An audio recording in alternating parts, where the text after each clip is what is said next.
नमस्कार। ज्योतिषीय श्रृंखला की इस कड़ी में आपका हार्दिक स्वागत है। ज्योतिष के द्वारा जातक की आयु का निर्धारण, इस विषय के अध्ययन के क्रम में अब हम अपरिमित आयु योग की बात करते हैं। 120 वर्ष के बाद से लेकर के जो आयु होती है उसको हम अपरिमित आयु बोलते हैं। अपरिमित आयु योग से संबंधित ज्योतिषीय सूत्रों का प्रतिपादन ज्योतिषियों ने जो अपने ग्रंथों में किया है, आइए उनका हम अध्ययन करते हैं। पहला सूत्र है, यदि कुंभ लग्न की कुंडली हो और उसमें सूर्य बैठा हो तथा बृहस्पति द्वितीय अथवा द्वादश भाव में बैठा हो तो ऐसा जातक उत्तम श्रेणी का योगी होता है तथा योगाभ्यास अथवा रसायन विद्या के बल से 1000 वर्ष तक जीवित रहता है। कुंभ लग्न की कुंडली हो और लग्न में सूर्य बैठा हो, बृहस्पति द्वितीय भाव में अथवा द्वादश भाव में बैठा हो तो वैसा जातक उत्तम श्रेणी का योगी होता है और अपने योगाभ्यास अथवा रसायन विद्या के बल पर 1000 वर्ष तक जीवित रहता है। दूसरा सूत्र है, यदि सिंह लग्न हो, बृहस्पति कर्क में हो और बुध कन्या राशि में हो तथा पापग्रह तृतीय चतुर्थ पंचम षष्ठ और एकादश स्थान में हो तो जातक की आयु 1000 वर्ष की होती है। सिंह लग्न की कुंडली हो और बृहस्पति कर्क में, अर्थात बृहस्पति अपनी उच्च राशि में होकर के द्वादश भाव में बैठा हो और बुध कन्या राशि में बैठा हो, अर्थात बुध अपनी स्वराशि मूल त्रिकोण राशि या उच्च राशि में होकर के कन्या राशि में होकर द्वितीय भाव में बैठा हो तथा पापग्रह तृतीय चतुर्थ पंचम षष्ठ और एकादश स्थान में बैठे हो तो जातक की आयु 1000 वर्ष की होती है। तीसरा सूत्र है, यदि सिंह लग्न में बृहस्पति हो, शुक्र कर्क राशिगत हो अथवा अष्टम स्थान में हो और बुध कन्या राशि में हो तथा पापग्रह तृतीय षष्ठ और एकादश स्थान में हो तो 1000 वर्ष की आयु जातक की होती है। सिंह लग्न की कुंडली हो और लग्न में बृहस्पति बैठा हो, पहला कंडीशन है। दूसरा है कि शुक्र कर्क राशिगत हो, शुक्र कर्क राशि में अर्थात द्वादश भाव में बैठा हो। सिंह लग्न की कुंडली में कर्क राशि द्वादश भाव में होगी, उसमें शुक्र बैठा हो, बृहस्पति लग्न में बैठा हो अथवा शुक्र कर्क राशि में या अष्टम स्थान में बैठा हो, या तो कर्क राशि में होकर द्वादश भाव में बैठा हो या अष्टम भाव में बैठा हो शुक्र, और बुध कन्या राशि में हो, बुध द्वितीय भाव में होकर कन्या राशि में विराजमान हो तथा पापग्रह तृतीय षष्ठ और एकादश भाव में बैठे हो तो वैसे जातक की आयु 1000 वर्ष की होती है।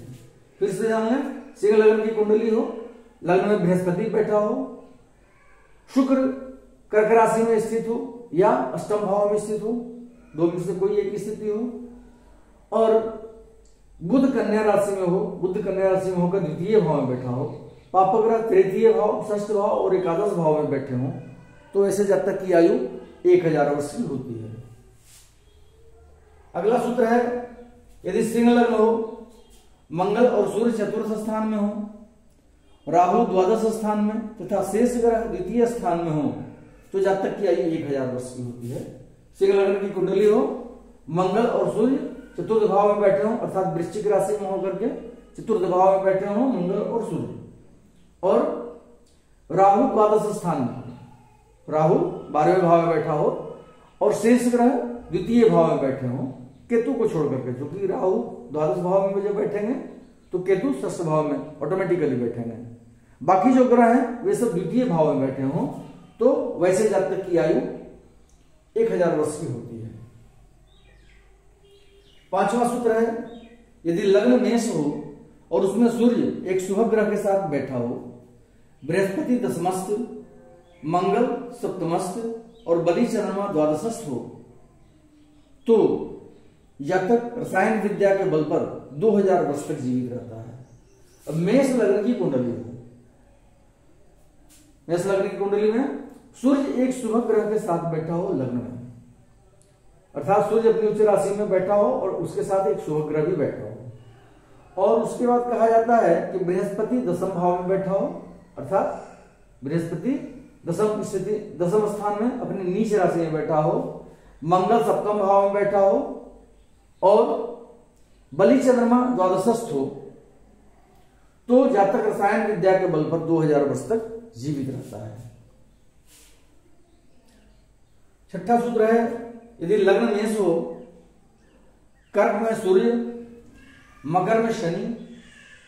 तुला में मंगल और मीन में बलि चंद्रमा हो तो जातक की आयु 2000 वर्ष की होती है। मेष लग्न की कुंडली हो, कर्क राशि में सूर्य बैठे हो चतुर्थ भाव में और मकर राशि में शनि बैठे हो दसम भाव में, मकर राशि होकर के शनि विराजमान हो, तुला में मंगल बैठे हो सप्तम भाव में, तुला राशि में स्थित होकर के मंगल स्थित हो और मीन में बलि चंद्रमा हो, मीन राशि में बलि चंद्रमा द्वादशस्थ हो तो जातक की आयु 2000 वर्ष की होती है। सातवां सूत्र है, यदि लग्न कर्क हो और उसमें बृहस्पति एवं चंद्रमा बैठे हो, शुक्र एवं बुध केंद्र में स्थित हो तथा अन्य ग्रह तृतीय, षष्ठ और एकादश स्थान में बैठे हो तो ऐसे जातक को चिरायु कहते हैं। विद्वानों का कथन है कि ऐसे योग में आयु गणना की आवश्यकता नहीं होती है। कर्क लग्न की कुंडली हो और उसमें बृहस्पति और चंद्रमा लग्न में स्थित हो, अर्थात बृहस्पति अपनी उच्च राशि में होकर के लग्न में हो कर्क में और चंद्रमा अपनी स्वराशि में होकर के कर्क में स्थित हो लग्न में, और शुक्र और बुध केंद्र में स्थित हो तथा अन्य ग्रह तृतीय, षष्ठ और एकादश स्थान में बैठे हों तो ऐसे जातक को चिरायु कहा जाता है। और विद्वान कहते हैं कि ऐसे योग में आयु गणना की आवश्यकता नहीं होती है, ऐसा जातक बहुत दिन तक जीवित रहता है। आठवां सूत्र है, यदि शुक्ल पक्ष में दिन के समय का जन्म हो और कर्क लग्न में बृहस्पति, सप्तम में मंगल और चतुर्थ में शनि हो तो 10,000 वर्ष की आयु होती है। शुक्ल पक्ष में दिन के समय का जन्म हो,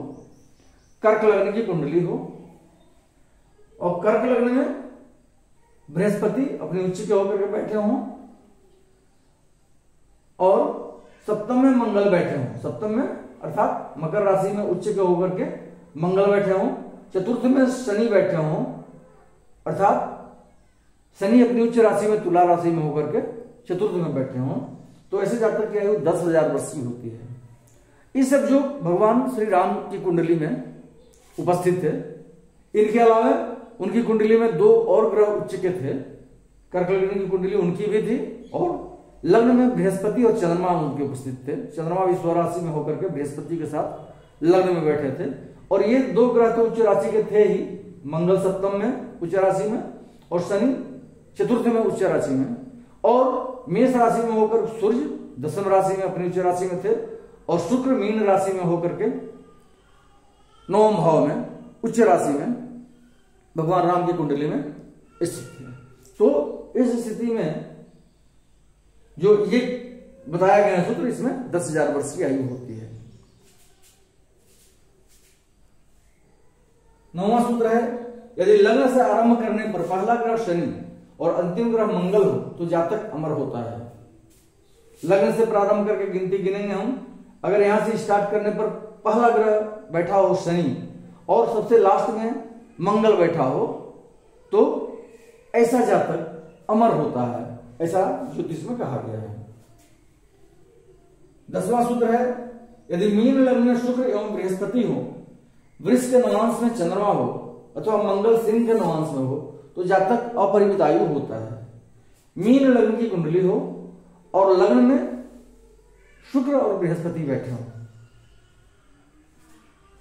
मीन लग्न की कुंडली में मीन राशि में शुक्र अपने उच्च के होते हैं और बृहस्पति अपनी स्वराशि में होकर के लग्न में बैठे हों। वृष के नवांश में चंद्रमा हो, चंद्रमा अपने उच्च राशि के नवांश में हो तथा अथवा मंगल सिंह के नवांश में, या तो वृष के नवांश में चंद्रमा हो अथवा मंगल सिंह के नवांश में हो तो ऐसा जातक अपरिमित आयु होता है। यह अभी तक हमने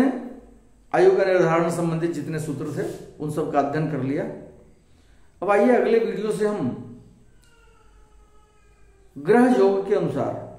कुंडली में जो ग्रहों का योग बन रहा है उसके अनुसार जातक की मृत्यु किस कारण से होगी, मृत्यु का कारण क्या होगा,